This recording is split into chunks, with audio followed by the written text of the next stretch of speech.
श्रीगुरुभ्यो नमः हरिः ओम ओम नमः सूर्यः पितामहो व्यासः वसिष्ठो त्रिपराशरः कश्यपो नारदो गार्ग्यः मरीचिर्मुनिरङ्गिराः लोमशः पौलशश्चैव चवनो जवनो भृगुः शवनकोष्ठादशश्चेति ज्योतिष्शास्त्रप्रवर्तकाः नमो ಋಷಿಭ್ಯಃ ನಮೋ ಮಹದ್ಭ್ಯಃ. ಪ್ರಿಯ ವೀಕ್ಷಕರೇ, ಭಗವಂತ ಶುಭವನ್ನುಂಟು ಮಾಡಲಿ. ಆತ್ಮೀಯರೇ, ಪ್ರಿಯ ವೀಕ್ಷಕರೇ ನಮಸ್ಕಾರ. ವಿಶೇಷವಾಗಿ ಡಿಸೆಂಬರ್ ತಿಂಗಳಲ್ಲಿ ವೃಶ್ಚಿಕ ರಾಶಿಯವರಿಗೆ ಹೇಗಿದೆ ಮಾಸ ಭವಿಷ್ಯ ಎಂಬುದನ್ನು ನಾವು ತಿಳ್ಕೊಳ್ಳೋಣ. ನಾವು ಹೇಳುವಂಥದ್ದು ಇದು ಗೋಚಾರ ಫಲ ಅಂಥೇಳಿ, ನಿಮ್ಮ ಜಾತಕದ ಮೇಲೆ ದಶಾಮುಕ್ತಿಗಳ ಮೇಲೆ ಸ್ವಲ್ಪ ವ್ಯತ್ಯಾಸವೂ ಕೂಡ ಬರಬಹುದು. ನಾವು ಮುಂದೆ ಹೇಳುವಂಥ ಒಂದು ಗ್ರಹಸ್ಥಿತಿಗಳ ಮೂಲಕವಾಗಿ ಹೇಳುವಂಥ ಒಂದು ಪ್ರಯತ್ನ. ಯಾಕಂದರೆ ವಿಶಾಖ ನಕ್ಷತ್ರ 4ನೇ ಪಾದ, ಹಾಗೆ ಅನುರಾಧ ನಕ್ಷತ್ರ 1, 2, 3, 4ನೇ ಪಾದ, ಜ್ಯೇಷ್ಠ ನಕ್ಷತ್ರ 1, 2, 3, 4ನೇ ಪಾದ. ನೀವು ವಿಡಿಯೋ ಮುಗಿಯವರಿಗೆ ಕೂಡ ನೀವು ನೋಡ್ತಾ ಇರಿ. ನಕ್ಷತ್ರ ಪರಿಹಾರಗಳು ಏನು ಎಂಬುದನ್ನು ತಿಳ್ಕೊಳ್ಳೋಣ.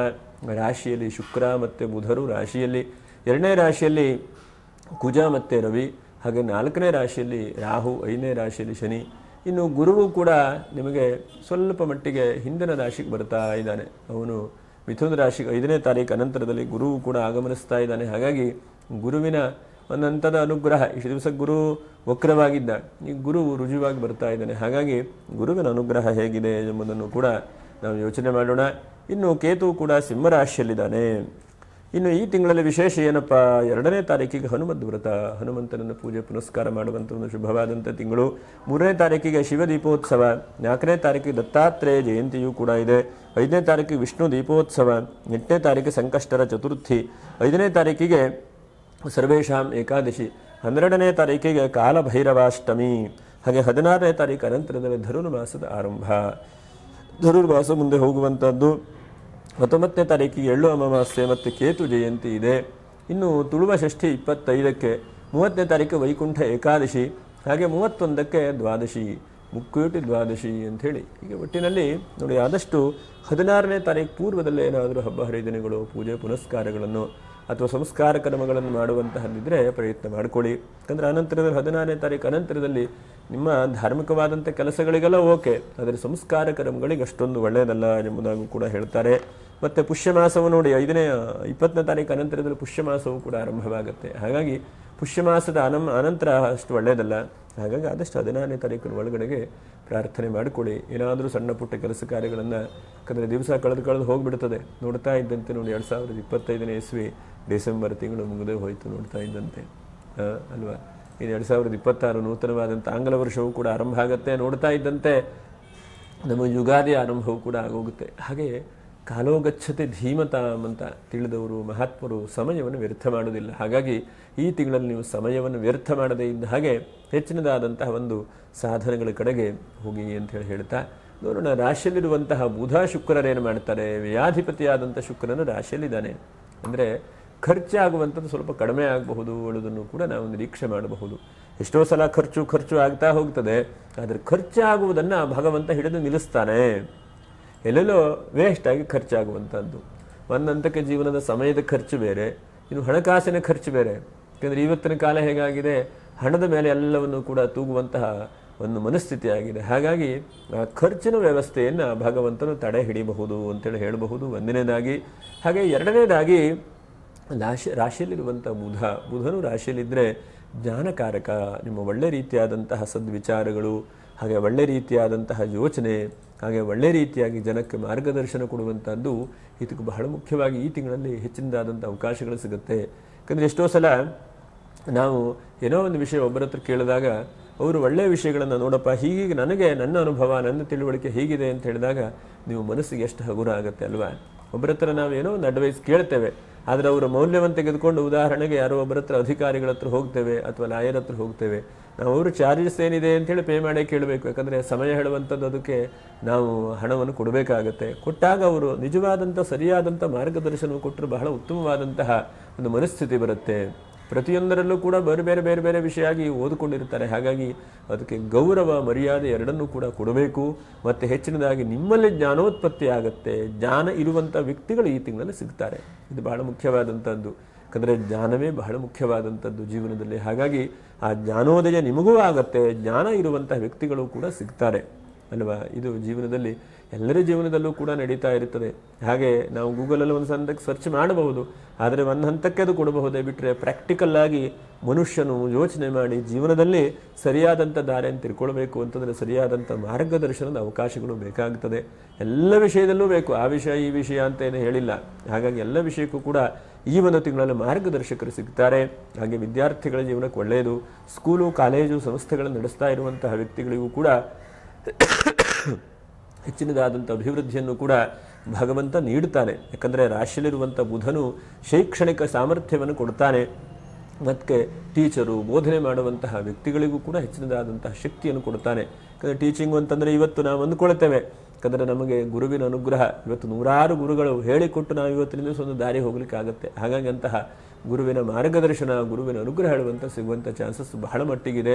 ಶುಕ್ರ ಆದದ್ದರಿಂದ ನೀವು ಯೋಚನೆ ಮಾಡ್ತಾ ಇರ್ತೀರಿ, ಆರ್ಥಿಕವಾಗಿ ಏನಪ್ಪ ಈ ತಿಂಗಳಲ್ಲಿ ಅಂತಂದರೆ ಪರವಾಗಿಲ್ಲಪ್ಪ, ಆರ್ಥಿಕವಾಗಿ ಸ್ವಲ್ಪ ತಕ್ಕ ಮಟ್ಟಿಗೆ ಅನುಕೂಲಗಳನ್ನೇ ಕೊಡ್ತಾನೆ. ಶುಕ್ರ ಇದ್ದಾನೆ, ನೀಚಾರಿಭಾಂಶೋ ಭೃಗುದೇವ ಪೂಜ್ಯೋ, ಶುಕ್ರ ಇದ್ದಾನೆ ರಾಶಿಯಲ್ಲಿ. ಹಾಗಾಗಿ ಮನೆಗೆ ಅಲಂಕಾರ ಮಾಡುವಂಥದ್ದು, ಕಲೆ ಮೊದಲಾದಂತಹ ಅವಕಾಶಗಳಿಗೆ ಹೆಚ್ಚಿನದಾದಂಥ ಅಭಿವೃದ್ಧಿ ಸಿಗುವಂಥದ್ದು, ಜನ ನಿಮಗೆ ಹೆಚ್ಚಿನದಾದಂತಹ ಶಕ್ತಿಯನ್ನು ಕೊಡ್ತಾರೆ. ಯಾವ ಥರ ಅಂತಂದರೆ ನಿಮಗೂ ಪ್ರಶಂಸೆ ಸಿಗುತ್ತೆ. ಎಲ್ಲೋ ಒಂದು ಕಡೆ ಹೋಗಿರ್ತೀರಿ, ಇವರು ಬಹಳ ಚೆನ್ನಾಗಿ ಮಾಡ್ತಾರೆ ಅಂತ ನಿಮ್ಮ ಮನಸ್ಸಿಗೆ ಎಷ್ಟು ಖುಷಿ ಅಲ್ವಾ? ಇವರೆಷ್ಟು ಚೆನ್ನಾಗಿ ಹೇಳ್ತಾರೆ, ಎಷ್ಟು ಚೆನ್ನಾಗಿ ಮಾಡ್ತಾರೆ, ಅಥವಾ ಚೆನ್ನಾಗಿ ನೃತ್ಯ ಮಾಡ್ತಾರೆ, ಅಥವಾ ಎಷ್ಟು ಚೆನ್ನಾಗಿ ಪ್ರವಚನಗಳನ್ನು ಮಾಡ್ತಾರೆ.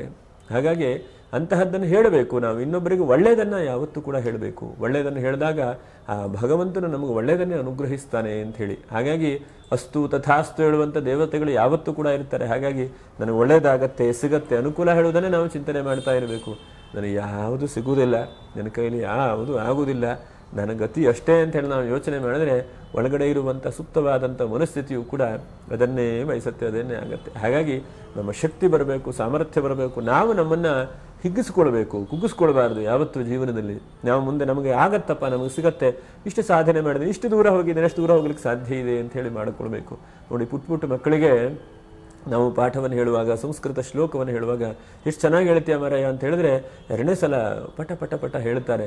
ಅದೇ ಏನೂ ಬರಲ್ಲ, ನಿನಗೆ ಸ್ಪಷ್ಟವಾದಂಥ ಉಚ್ಚಾರವೇ ಆಗುವುದಿಲ್ಲ, ಸರಿಯಾಗಿ ಹೇಳುವುದಿಲ್ಲ ಅಂತಂದರೆ ಅವರು ಮನಸ್ಸು ಡಿಸ್ಟರ್ಬ್ ಆಗಿ ಹೇಳುವಂಥ ಶ್ಲೋಕವು ಕೂಡ ಮರ್ತು ಹೋಗ್ತದೆ. ಭಗವದ್ಗೀತೆ ಶ್ಲೋಕವನ್ನು ಒಂದು ಹುಡುಗನಿಗೆ 2 ಸಲ ಹೇಳಿಕೊಟ್ರೆ ಬರ್ತಾ ಇತ್ತು. ನಾನು ಹೇಳಿದೆ, ನೋಡಿ ಎಷ್ಟು ಜಾಗೃತ ಇದೆ ನಿನಗೆ, ಇಂಗ್ಲೀಷು ಹಾಗೆ ಬರುತ್ತೆ, ಸಂಸ್ಕೃತ ಹಾಗೆ ಬರುತ್ತೆ ಹೇಳಿದ ತಕ್ಷಣ ಅವನಿಗೆ ಅಷ್ಟು ಮನಸ್ಥಿತಿ ಅಷ್ಟು ಹಗುರವಾಯಿತು. ಹಾಗಾಗಿ ನಾವು ಆದಷ್ಟು ಪ್ರೋತ್ಸಾಹವನ್ನು ಕೊಡ್ತಾ ಬರಬೇಕು. ಪ್ರೋತ್ಸಾಹ ನಿಮ್ಮ ಜೀವನದಲ್ಲಿ ಈ ತಿಂಗಳಲ್ಲಿ ಭಗವಂತ ನೀಡುತ್ತಾನೆ. ಹಾಗೆ ಎರಡನೇದಾಗಿ ರಾಶಿಯಿಂದ 2ನೇ ರಾಶಿಯಲ್ಲಿ ರವಿ ಮತ್ತು ಕುಜರು ಕೂಡ 2ನೇ ರಾಶಿಯಲ್ಲಿದ್ದಾರೆ. ಹಾಗಾಗಿ ಗೌರ್ಮೆಂಟಿನ ಸ್ವಲ್ಪ ಅನುಕೂಲ ಇದೆ. ರಾಜಕೀಯ ವ್ಯಕ್ತಿಗಳು ಏನೋ ಒಂದು ದೊಡ್ಡದಾದಂಥ ನಿರ್ಧಾರ ತೆಗೆದುಕೊಳ್ತಿರೋದು ಬಹಳ ಒಳ್ಳೆಯದಾಗುತ್ತದೆ. ಯಾಕಂದರೆ ಮುನ್ನುಗ್ಗಿ ವಿಶೇಷವಾಗಿ ವೃಶ್ಚಿಕ ರಾಶಿಯವರ ಮುಂದೆ ಹೆಜ್ಜೆ ಇಟ್ಟಾಗೆ ಅನುಕೂಲ ಆಗುವಂಥದ್ದು. ನೀವು ಆನೆ ಹಾಗೆ ಮುಂದೆ ಹೋಗಬೇಕು, ಮುಂದೆ ಹೋದರೆ ಮಿಕ್ಕಿರುವಂಥದ್ದೆಲ್ಲ ಹಿಂದೆ ಬರ್ತಾರೆ ನಿಮ್ಮ ಹಿಂದೆ. ಯಾಕಂದರೆ ಈ ರಾಶಿಗೆ ರಾಜನ ರಾಶಿ ಅಂತ ಹೇಳ್ತೇವೆ, ಮತ್ತು ಕೀಟ ರಾಶಿ, ಚೀಳ ರಾಶಿ ಅಂತಲೂ ಕೂಡ ವೃಶ್ಚಿಕ ರಾಶಿಗೆ ಹೇಳ್ತಾರೆ ಶಾಸ್ತ್ರಕಾರರು. ಒಂದು ಹಂತಕ್ಕೆ ಹಿಡಿದಂತಹ ಕೆಲಸವನ್ನು ಗಟ್ಟಿಯಾಗಿ ಹಿಡಿದು ಕಚ್ಚಿಡ್ಕೊಂಡು ಕೆಲಸವನ್ನು ಮಾಡುವಂಥದ್ದು. ಯಾಕಂದರೆ ಜೀವನದಲ್ಲಿ ನಾವು ಹಠ ಆಳುವಂಥದ್ದು ಬೇಕು, ಸಾಧನೆಗೆ ಮಾರ್ಗ ಆಳುವಂಥದ್ದು ಬೇಕು. ಅದನ್ನು ನಾವು ಕಲಿಬೇಕಾದಂಥದ್ದು ವೃಶ್ಚಿಕ ರಾಶಿಯವರ ಹತ್ರ ಕಲಿಬೇಕು. ಯಾಕಂದರೆ ಅವರು ಸದಾಕಾಲ ಚಿಂತನೆಯನ್ನು ಮಾಡ್ತಾ ಇರ್ತಾರೆ, ಯಾವ ರೀತಿಯಲ್ಲಿ ಹೋಗಬೇಕು, ಯಾವ ರೀತಿ ಸಾಧನೆ ಮಾಡಬೇಕು ಅಂಥೇಳಿ. ಅಂತಹ ಆ ಸಾಧಕರ ರಾಶಿಯಾದ್ದರಿಂದ ನಿಮಗೂ ಸಾಧನೆ ಆಗುತ್ತೆ. ಗೌರ್ಮೆಂಟಿನ ವ್ಯಕ್ತಿಗಳು ಕೂಡ ಹೆಚ್ಚಿನದಾದಂಥ ಅಭಿವೃದ್ಧಿ ಆಗುತ್ತೆ. ರಾಜಕೀಯ ವ್ಯಕ್ತಿಗಳು ಕೂಡ ಹೆಚ್ಚಿನದಾದಂಥ ಅವಕಾಶಗಳಾಗುತ್ತೆ. 2ನೇ ರಾಶಿಯ ಕುಜ, ಭೂಮಿ ವ್ಯಾಪಾರ ವ್ಯವಹಾರ ಮಾಡೋರಿಗೆ ಎಲ್ಲೋ ಒಂದಂಥ ಲಾಭ ಆಗುವಂಥದ್ದು ಖುಷಿಯಾಗುತ್ತೆ. ಜೀವನದಲ್ಲಿ ಇಲ್ಲಪ್ಪ ನನಗೇನೂ ಇಲ್ಲ, ಅಟ್ಲೀಸ್ಟ್ ಒಂದು 20-30 ಸೈಟ್ ನಾನು ಜೀವನದಲ್ಲಿ ಕೊಂಡ್ಕೊಂಡಿದ್ದೇನೆ. ಜೀವನದಲ್ಲಿ ಎಷ್ಟೋ ಸಲ ನಾವು ಅನಿಸುತ್ತೆ ನಮ್ಮ ಜೀವನದಲ್ಲಿ ಏನೋ ಸಾಧನೆ ಆಗಲಿಲ್ಲ ಅನಿಸುತ್ತೆ. ಆದರೆ ಯಾವುದೋ ಒಂದು ರೀತಿ ಇರುವಂತಹ ಸಾಧನೆಯನ್ನು ನಾವು ಸಮಾಧಾನವಾಗಿ ತೆಗೆದುಕೊಳ್ಳುವಂತಹ ಪ್ರಯತ್ನ. ಭೂಮಿಯ ವ್ಯಾಪಾರ ವ್ಯವಹಾರ ಮಾಡೋವರಿಗೆ ಹೆಚ್ಚಿನದಾದಂಥ ಅಭಿವೃದ್ಧಿಯನ್ನು ಕೂಡ ಭಗವಂತ ಕೊಡ್ತಾನೆ. ಸ್ವಲ್ಪ ಕಾನೂನಿನ ಸಮಸ್ಯೆಗಳು, ಏನೋ ತೊಂದರೆ ತಾಪತ್ರಗಳಿದ್ದರೆ ಅಣ್ಣ ತಮ್ಮಂದಿರಲ್ಲಿ, ಯಾಕಂದರೆ ಕುಟುಂಬ ಸ್ಥಾನದಲ್ಲಿ ಕುಜ ಇದ್ದಾನೆ. ಹಾಗಾಗಿ ಏನೋ ಒಂದು ಸ್ವಲ್ಪ ಮಾತುಕತೆ, ಗಲಾಟೆ, ಬೇಜಾರಾಗಿರುತ್ತೆ. ಅದೆಲ್ಲ ಈ ತಿಂಗಳಲ್ಲಿ ಸ್ವಲ್ಪ ನಿವೃತ್ತಿ ಆಗುವಾಗ ಆಗುತ್ತೆ. ಸ್ವಲ್ಪ ಪ್ರಯಾಣ ಯೋಗ, ಆ ಕಡೆ ಈ ಕಡೆ ಸ್ವಲ್ಪ ಜಾಸ್ತಿ ಓಡಾಡ್ತೀರಿ, ಅಲ್ಲಿ ಇಲ್ಲಿ ತಿರುಗಬೇಕು, ಇಲ್ಲಿನಲ್ಲಿ ತಿರುಗಬೇಕು, ಇಂತಹ ಸ್ವಲ್ಪ ಪ್ರಯಾಣ ಯೋಗಗಳು ಜಾಸ್ತಿ ಆಗಬಹುದು. ಹಾಗೆ ಚತುರ್ಥ ರಾಶಿಯ ರಾಹು ಎಲ್ಲೋ ಒಂದು ಕಡೆಗೆ ಸ್ವಲ್ಪ ಹಿಂದೆ ಬೆನ್ನು ಮೂಳೆ ಸಂಬಂಧವಾದಂಥ ವಿಷಯದಲ್ಲಿ ಜಾಸ್ತಿ ಶರೀರದಲ್ಲಿ ಕಫ ಆಗುವಂಥದ್ದು ಇದ್ದಕ್ಕಿದ್ದ ಹಾಗೆ ಸ್ವಲ್ಪ ಎಲ್ಲ ಚೆನ್ನಾಗಿರುತ್ತೆ, ಯಾಕೋ ಸ್ವಲ್ಪ ಅಶಕ್ತತೆ, ಶರೀರದಲ್ಲಿ ಶಕ್ತಿ ಇಲ್ಲ, ಹೀಗೆ ಒಂಥರ ಅನಿಸುತ್ತೆ ನಿಮಗೆ. ಆದರೂ ಕೂಡ ಬೆಳಗ್ಗೆ ಬೇಗನೆ ಎದ್ದು ನೋಡಿ, ಧನುರ್ಮಾಸ ಇದೆ, ಮರೆಯದೇ ಇದ್ದ ಹಾಗೆ ಮುಂದೆ ಹೋಗಿ ಆ ಧನುರ್ಮಾಸದಲ್ಲಿ ಆದಷ್ಟು ಭಗವಂತನನ್ನು ಪೂಜೆ ಪುನಸ್ಕಾರಗಳನ್ನು ಮಾಡಿ ತಪ್ಪಬೇಡಿ. ಯಾಕಂದರೆ ಜೀವನದಲ್ಲಿ ಕೆಲವೊಂದು ಸಲ ನಮಗೆ ಅವಕಾಶಗಳನ್ನು ಭಗವಂತ ನೀಡ್ತಾನೆ. ಈ ತಿಂಗಳಲ್ಲೂ ಕೂಡ ನೋಡಿ, ರಾಶಿಯಲ್ಲಿರುವಂಥ ಶುಕ್ರ ವಿವಾಹಾದಿ ಮಂಗಲ ಕಾರ್ಯಕ್ಕೆ ದಾರಿ ಕೊಡುವಂಥದ್ದು, ಅಥವಾ ನೀವೇ ಮುಂದೆ ನಿತ್ಯ ಯಾರಿಗೋ ವಿವಾಹಾದಿಗಳನ್ನು ಮಾಡಿಸುವಂಥದ್ದು, ಅಥವಾ ಜನಕ್ಕೆ ಏನೋ ಒಂದು ಹಂತಕ್ಕೆ ಧೈರ್ಯ ಬೇಕು. ಮನುಷ್ಯನಿಗೆ ಧೈರ್ಯ ಇಲ್ಲ ಅಂತಾದರೆ ಹನುಮಂತನಾಗೆ ನೀ ಸಮುದ್ರವನ್ನು ದಾಟಿ ಹೋಗ್ತೀಯಾ ಅಥವಾ ಹಾರಿ ಹೋಗ್ತೀಯ ಆಡುವಂಥ ಧೈರ್ಯವನ್ನು ಕೊಡುವಂಥ ವ್ಯಕ್ತಿಗಳು ಬೇಕು. ಹಾಗಾಗಿ ಅಂತಹ ಆ ಧೈರ್ಯವನ್ನು ಕೊಡುವಂಥವನು ಯಾರು? ನಿಮಗೆ 2ನೇ ರಾಶಿಯಲ್ಲಿರುವಂಥ ರವಿ ಆತ್ಮಕಾರಕ ಅಲ್ವಾ. ಹಾಗಾಗಿ ಅಂತಹ ಧೈರ್ಯವನ್ನು ನೀವು ಕೊಡ್ತೀರಿ, ಇನ್ನೊಬ್ಬರಿಗೂ ಕೊಡುವಂತಹ ಪ್ರಯತ್ನವನ್ನು ಮಾಡ್ತೀರಿ. ಅದು ಬಹಳ ಒಳ್ಳೆಯದಾದಂಥದ್ದು. ಪ್ರಯತ್ನವನ್ನು ಮಾಡಿ ಒಂದು 5 ಜಾಗ್ರತೆ ಹೇಳ್ತೇನೆ. ಏನು? 1ನೇದಾಗಿ ಸ್ವಲ್ಪ ಹಣಕಾಸಿನ ವಿಷಯದಲ್ಲಿ ಸ್ವಲ್ಪ ಜಾಗ್ರತೆ ವಹಿಸ್ಕೊಳ್ಳಿ. ಹಾಗೆ 2ನೇದಾಗಿ ಸ್ವಲ್ಪ ನೀರಿನ ವಿಷಯದಲ್ಲಿ, ವಾಹನದ ವಿಷಯದಲ್ಲಿ ಸ್ವಲ್ಪ ಜಾಗ್ರತೆ. ವಾಹನವನ್ನು ಎಲ್ಲೋ ನಿಲ್ಲಿಸಿರ್ತೀರಿ, ಸಣ್ಣ ಪುಟ್ಟ ಸಮಸ್ಯೆಗಳಾಗ್ತದೆ. ಅಥವಾ ದೂರ ಹೋಗಬೇಕು ಅಂದ್ಕೊಳ್ತೀರಿ ನೀವು, ಹಿಂದಿನ ದಿವಸನೇ ವಾಹನವನ್ನು ಪರೀಕ್ಷೆ ಮಾಡಿ ಇಟ್ಕೊಳ್ಬೇಕು. ಆ ಪರೀಕ್ಷೆ ಹೇಳುವಂಥದ್ದಾಗಿರೋದಿಲ್ಲ, ತೊಂದರೆಗೆ ಬಿದ್ದುಬಿಡುತ್ತೆ. ಹಾಗೆ 5ನೇದಾಗಿ ಎಲ್ಲ ಭಗವಂತ ನೀಡಿದಾನೆ, ನೀವು ಆದಷ್ಟು ಮುಂದಿನ ಯೋಚನೆ, ಮುಂದಿನ ಪ್ಲ್ಯಾನನ್ನು ಮಾಡ್ತಾ ಹೋಗಿ. ಯಾಕಂದರೆ ನೀವು ಪ್ಲ್ಯಾನ್ ಮಾಡೋದಲ್ಲಿ ಬಹಳ ಶೂರರಿದ್ದೀರಿ, ಆದರೆ ಮುಂದಿನದಾದಂತಹ ಪ್ಲ್ಯಾನನ್ನು ಕೂಡ ಮಾಡ್ತಾ ಇರಿ ಅಂತ ಹೇಳ್ತಾ, ಸ್ವಲ್ಪ ತಂದೆ ತಾಯಿಯವರು ಹಿರಿಯವರ ವಿಷಯದಲ್ಲಿ ಸ್ವಲ್ಪ ಆರೋಗ್ಯದ ಬಗ್ಗೆ ಸ್ವಲ್ಪ ಜಾಗ್ರತೆ ವಹಿಸ್ಕೊಳ್ಳಿ. ಯಾಕಂದರೆ ಕೇತುವಿನ ದೃಷ್ಟಿ ಸ್ವಲ್ಪ ಮಟ್ಟಿಗೆ ಸಣ್ಣ ಪುಟ್ಟ ಅನಾರೋಗ್ಯ ಆಗುವಂಥದ್ದು ಹಿರಿಯರ ವಿಷಯದಲ್ಲಿ, ಅಥವಾ ನಿಮಗೆ ಬೇಕಾದಂತಹ ವ್ಯಕ್ತಿಗಳ ವಿಷಯದಲ್ಲಿ, ಹಿರಿಯರು ಅಂತಲ್ಲ ಬೇಕಾದಂಥ ವ್ಯಕ್ತಿಗಳ ವಿಷಯದಲ್ಲಿ ಸಣ್ಣ ಪುಟ್ಟ ಸಮಸ್ಯೆಗಳಾಗಿದ್ದರೆ ಅದರ ಬಗ್ಗೆನೂ ಸ್ವಲ್ಪ ಗಮನಿಸ್ಕೊಳ್ಳಿ. ಓವರಾಲ್ ಆಗಿ ಡಿಸೆಂಬರ್ ತಿಂಗಳಲ್ಲಿ ಒಂದು ಹಂತದ ಪ್ರವಾಹಗಳು ನಿಮ್ಮನ್ನು ಒಳ್ಳೆ ಕಡೆಗೆ ಕೊಚ್ಕೊಂಡು ಹೋಗ್ತಾ ಇದೆ. ಏನು ಗಾಬರಿ ಬೀಳುವಂಥದ್ದು ಬೇಡ. ಸ್ವಲ್ಪ ಸಾಧನೆಗಳ ಬಗ್ಗೆ ಜಾಸ್ತಿ ಗಮನಿಸಿ ಅಂತೇಳಿ ಹೇಳ್ತಾ, ನಕ್ಷತ್ರ ಪರಿಹಾರಗಳೇನು? ವಿಶಾಖ ನಕ್ಷತ್ರ 4ನೇ ಪಾದ, ಸಾಧ್ಯವಾದ ಮಟ್ಟಿಗೆ 4ನೇ ತಾರೀಕು ದತ್ತಾತ್ರೇಯ ಜಯಂತಿ ಇದೆ. ಗುರುಚರಿತ್ರೆ ಪಾರಾಯಣೆ ಮಾಡಿ, ಗುರುಗಳನ್ನು ಭಕ್ತಿಯಿಂದ ಪ್ರಾರ್ಥನೆ ಮಾಡ್ಕೊಳ್ಳಿ. ನಿನ್ನ ಹೊರತು ನನಗೆ ಪೊರೆಯವರಂಥವ್ರು ಯಾರೂ ಇಲ್ಲ ಅಂತೇಳಿ ಗುರುವನ್ನು ನಂಬಿ ಗುರುವನ್ನು ಪ್ರಾರ್ಥನೆ ಮಾಡಿ ಹೆಚ್ಚಿನದಾದಂಥ ಅನುಕೂಲಗಳನ್ನು ಭಗವಂತ ನೀಡ್ತಾನೆ. ಹಾಗೆ ವಿಶಾಖ ನಕ್ಷತ್ರ. ಇನ್ನು ಜ್ಯೇಷ್ಠ ನಕ್ಷತ್ರ. ಜ್ಯೇಷ್ಠ ನಕ್ಷತ್ರದವರು ನೋಡಿ, ಎಷ್ಟು ಸಾಧ್ಯ ಆಗುತ್ತೋ ಅಷ್ಟು ಜ್ಯೇಷ್ಠ ನಕ್ಷತ್ರದವರಿಗೆ ವಿವಾಹಾದಿ ಮಂಗಲ ಕಾರ್ಯಗಳ ಅಡಚಣೆ ಆಗುವಂಥದ್ದು, ಮತ್ತು ಹಣಕಾಸಿಗೆ ಸ್ವಲ್ಪ ಅಡಚಣೆ ಆಗುವಂಥದ್ದು, ಎಲ್ಲ ಆರ್ಥಿಕವಾಗಿ ನೀವು ಜರ್ಜರಿತವಾದಂಥ ಮನಸ್ಥಿತಿಯಾಗಿದೆ. ಹಾಗಾಗಿ 14ನೇ ತಾರೀಕಿನ ಧನುರ್ಮಾಸ ಇದೆ. ಮರೆಯದೇ ಇದ್ದಾಗ 1 ತಿಂಗಳ ಕಾಲ ಹೋರಾಟ ಮಾಡಿರಿ. ಏನು ಆಗತ್ತೋ ಆಗಲಿ, ಭಗವಂತನ ನಂಬಿ ಪ್ರತಿನಿತ್ಯವೂ ಕೂಡ ಅರಳೆ ಮರದ ಪ್ರದಕ್ಷಿಣೆ ಮಾಡ್ತೇನೆ ನೋಡಿ, ಮಾಡಿ. ಯಾಕಂದರೆ ನಾವು ಏನೇ ಹೇಳಿದ್ರು ಕೂಡ ಅವರವರ ಮನಸ್ಸಿಗೆ ಪ್ರಾಕ್ಟಿಕಲ್ ಆಗೋದು ಗೊತ್ತಾಗಬೇಕು. ಯಾಕಂದರೆ ದೇವರು ಹೇಗೆ, ಭಗವಂತ ಹೇಗೆ, ಎಲ್ಲವೂ ಕೂಡ ನಮಗೆ ಅಪ್ಲೈ ಆಗಿ ನಮಗದು ಗೊತ್ತಾಗಬೇಕು. ಹಾಗಾಗಿ ಅಂತಹ ಭಗವಂತನನ್ನು ನೀವು ಮರೆಯದೇ ಇದ್ದ ಹಾಗೆ ಜ್ಯೇಷ್ಠ ನಕ್ಷತ್ರದವರು ಬೇರೆ ಪರಿಹಾರ ಏನು ಬೇಡ, ನೀವೇ ಮಾಡಿಕೊಳ್ಳುವಂತಹ ಬೆಳಗ್ಗೆ ಏಳುವಂಥದ್ದು. 16ನೇ ತಾರೀಕು ಅನಂತರದಲ್ಲಿ ಅರಳೆ ಮರದ ಪ್ರದಕ್ಷಿಣೆ ಮಾಡಿ ನಾಗನ ಕಟ್ಟೆಗೆ ನಮಸ್ಕಾರ ಮಾಡಿ ಆ ಭಗವಂತನ ಈಶ್ವರನನ್ನು ಏಕಬಿಲ್ವಂ ಶಿವಾರ್ಪಣಂ, ಶಿವನಿಗೆ ಸಾಧ್ಯ ಆದರೆ ಬಿಲ್ವಾರ್ಚನೆ ಮಾಡಿಸಿ, ಇಲ್ವಾ ನೀವೇ ಪ್ರದಕ್ಷಿಣೆ ಮಾಡಿ ದೇವರ ನಮಸ್ಕಾರ ಮಾಡ್ಕೊಂಬನ್ನಿ. ಧನುರ್ಮಾಸದಲ್ಲಿ ಮರ್ಯಾದೆಯಿಂದ ಹಾಗೆ ಮಾಡಿ. ಇನ್ನು ಅನುರಾಧ ನಕ್ಷತ್ರ. ಅನುರಾಧ ನಕ್ಷತ್ರದವರಿಗೆ ಎಲ್ಲವನ್ನು ಕೂಡ ಭಗವಂತ ಕೊಟ್ಟಿದ್ದಾನೆ. ನೀವು ಇನ್ನೊಬ್ಬರಿಗೆ ಆದಷ್ಟು ದಾನವನ್ನು ಮಾಡ್ತಾ ಬನ್ನಿ. ಯಾಕಂದರೆ ದಾನವನ್ನು ನಾವು ಏನು ಒಳ್ಳೊಳ್ಳೆ ಕೆಲಸಕ್ಕೆ ಮಾಡ್ತೇವೆಯೋ ಅಷ್ಟು ಭಗವಂತನು ನಮಗೆ ಅನುಗ್ರಹಿಸ್ತಾನೆ. ನಮಗನಿಸಬಹುದು ಜೋಬದಲ್ಲಿರುವಂಥ 100 ರೂಪಾಯಿ ಇನ್ನೊಬ್ಬರಿಗೆ ಕೊಟ್ಟರೆ ಕಡಿಮೆ ಆಯ್ತಲ್ಲ ಅಂತ ಅನಿಸಬಹುದು. ಆದರೆ ಮಿಕ್ಕಿರುವಂಥ 100 ರೂಪಾಯಿ ಸೇರಿಸ್ಕೊಡುವಂಥವನು ಮೇಲ್ಗಡೆ ಇರುವಂಥ ಭಗವಂತನ ಇಚ್ಛೆ. ಹಾಗಾಗಂತ ಭಗವಂತನು ಅನುಗ್ರಹಿಸಲಿ, ಅನೇಕ ಕಷ್ಟ ನಷ್ಟಗಳನ್ನು ಪರಿಹಾರ ಮಾಡಲಿ.